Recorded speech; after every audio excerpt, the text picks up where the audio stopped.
Good day, brothers and sisters, One Nation Tribal Alliance, community and friends and family near and far. Today, I am coming to you to do my fourth video of the 10 video challenge that I accepted. So, I will share with you some of the knowledge that been passed down to me and some of the information that I've been gathering.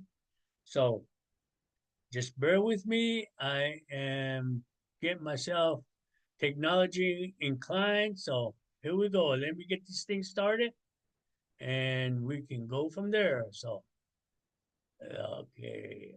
Getting there. I'm getting there. Look at that. Look at that. You know, there we go. Well, again, today is our 10 video challenge number 4. And the topic is going to be on oral history of space beings. And today I am here kind of showing off my new t-shirt that came from a brother from a different mother, space Leap Project. So, hey Rex. Um, One Nation Tribal Alliance is where I can be found. And again, my name is Imsa Greg Yawakia, and I'm from the Pueblo Zuni. So, let's get started on the video. So, here we are. First of all, I want to bring y'all some interesting information about Zuni that I found on some books that was written over 100 years ago. The Galaxy Fraternity altar is what you're seeing right now. The altar is the altar of the Nehwekwe, is how you say it in Zuni, Nehwekwe, which is the Galaxy Fraternity illustration for an article on the Zuni Indians, the mythology, esoteric fraternities, and ceremonies by Matilda Cox Stevenson. This is where I got the picture and where the references are at. So if you want to learn more about it, you can go on, Google in Matilda Cox Stevenson, the mythology, esoteric fraternities, and ceremonies, and it will come up. And it will lead you also to a library, which the book has been, you know, recorded and read to where you can actually, click on the button and download it and listen to it as it reads to you. So the reason why it's so long is because the book is over 900 pages long. So I just want to make sure that I'm not coming up with my own thing, but this was recorded again. This book was written over 100 years ago, and it is a report of Bureau of Ethnology to the Secretary of Smithsonian Institute. So this is a picture of the Galaxy Fraternity. The Galaxy Fraternity in Zuni is still in existence. So also the second one that I want to bring up about why the Zunis do believe in space being is because we had a stargazer. What is a stargazer? It's an observer of the night skies, understanding the alignment of the stars. And with this alignment of the stars' information, the stargazer will used to announce to the people the start of planting season or the harvesting time. And what did he announce? Well, he'll look at the stars and he'll say, okay, he'll go up there and says, tonight will be our last frost, or in a week we're gonna have our last frost. So you can go ahead and start planting. And people will go out to their fields and start planting. And he'll keep watching the stars and everything. And then around September or October, he'll announce, okay, our first frost is coming. Everybody needs to start harvesting, protect your, vegetables. So people will go out, and usually he'll give them a 1 week to 4 days advance notice to where it'll give that much time for people to go harvest their fields. And that's one of the duties that the stargazer had. So it talks more about it in this book, So Google it. You can read about it. It's very interesting. I find it very interesting. I'm learning more and more about it as I read it. And this could go on forever because some of the information that was shared with me, the knowledge that was shared with me, talks a lot about what she had written down. And I'm saying, wow. And it's like dusting some cobwebs out of my brain that was shared with me because, you know, even though I was I was taught these things about 55 years ago. This was written 100 years ago, so over 100 years ago. So, if you want to read more about it, here's information. You can find out about it. So, I'm going to continue on to the next one. Now, the space beings that I talked about, well, I haven't talked about, we have the Galaxy Fraternity and the Stargazers. Now, the space being. What do we know about space beings? Well, in our hieroglyphs, here are a couple pictures of space beings that was taken on the reservation. The top picture are pictures of mantis. Mantis, they are protectors for the people. And during our oral history of Zuni migration, states that we migrated from the four underworlds in Grand Canyon. And we were there living with the ant people and the mantis. And that we do have a fraternal lodge of the ant people in Zuni also. So, you know, and in our migration story, you know, we were taken care of by the ant people down there. Now, you know, we don't know how far back that was or anything. When we start migrating, from Grand Canyon on this way, we were protected by the mantis and we were guided by the two sons of the Father. So those two people that guided us were guiding us from Grand Canyon to where Zuni is now. Now, the second photo is about a space being with antennas. However, the oral history that was passed down to me states that, there was no verbal communication back then. Most of the communication was telepathic and pictures. And this is why pictographs, came into play because, you know, I believe some of these pictographs are like a newspaper or a bulletin board because whoever saw the space beams, you know, got something hard or just chiseled it into the rock. That is pictographs. They picked it into the rock, the picture into the rock. Now, the zigzag that you see below is a trail of the telepathic communication from Earth to the sky. There is another photo of a space being that is on there on the pictographs with a zigzag starting on top of the head, zigzagging all the way up, and on top of it was a star, and that's where the zigzag ends. So, to me, that is a communication with the space being, telepathic communication with the space being. So that zigzag that's what that represents, the telepathic communication of the space beings. So, you know, these things are out there in Zuni, not only in Zuni, but everywhere in the Southwest, even around the world. But I'm focusing in on the Zuni area because it is in our migration story, it is in our oral history, and it is in our current fraternities. So, I just had to share this with you about space beings.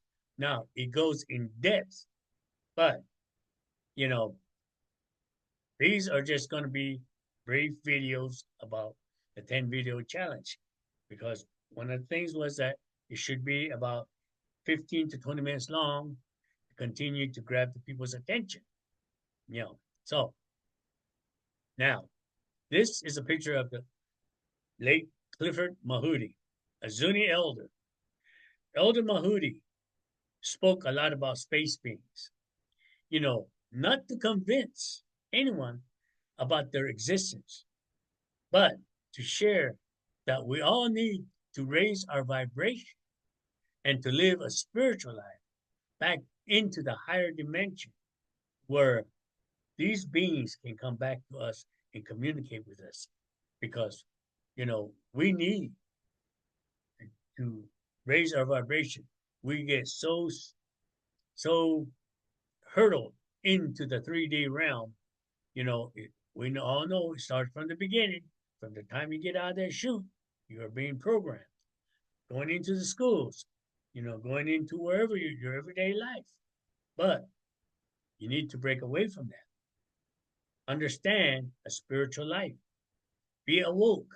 Be awakened. And so the native spiritual life, and I hate to say this, but it is slowly diminishing, aiming into religion. And if you don't want to know about religion, look in the dictionary and read it, because that's not the way, I was taught. Because when I was in Zuni, during one of the conversations that I had, people, I was asked, "Are you religious? Are you religious?" And I stood up my ground and I said, "No, I'm not religious." And the jaws dropped. And I said, "I am spiritual." And I didn't have to explain, but I did. I said, "I am spiritual because when I first, started my training 55 years ago, one of the first questions that was asked of me is, Chuapto, Yana, and in interpretation, that is asking me, are you an awoken or are you a spiritual being? And I said, I'm a spiritual being. Even at 7 years of age, I was already awoken because I had conquered death 3 times by the time I reached the age of 7. And when it finally got to them to say, yes, you are awoken, they started sharing me the knowledge that they have about raising my vibration, finding out who I am, what the symbology means in the shrines, in the sacred areas. I don't know if they're even teaching those nowadays. And these are the things that were shared with me. And again, I believe this is the reason why Elder Mahudi was trying to tell the people, we need to raise our vibration. And he saw, I'm sure he did, like I do. I see when I go back home that everybody is geared towards religion, not spiritual life. Because even the leaders are not living a spiritual life. And I'm saying that because I've seen it. And, if they have a question about that, they can ask me. And I will share that with them. I'm not trying to be ugly or anything. I'm just trying to, make a point that we all need to live a spiritual life. And so, as we go, again, I want to thank you for watching. Please like and subscribe and comment in a video that, whatever you do. I do read comments and I do respond to them in a timely manner. And again, the medicine will put that up there because we do have a website called Healthy and Harmonious Lifestyle.com. And in that Healthy and Harmonious Lifestyle.com, we have 2 courses to help raise your vibration. And the first one is Native Alchemy. And why did I say why am I teaching native alchemy? Because I bring out this medicine wheel. It's like Leonardo's Da Vinci's Vitruvian Man picture, or Philosopher's Stone. You know, first of all, the circle is the the divine feminine. Then the plus sign in the middle is the balanced cross.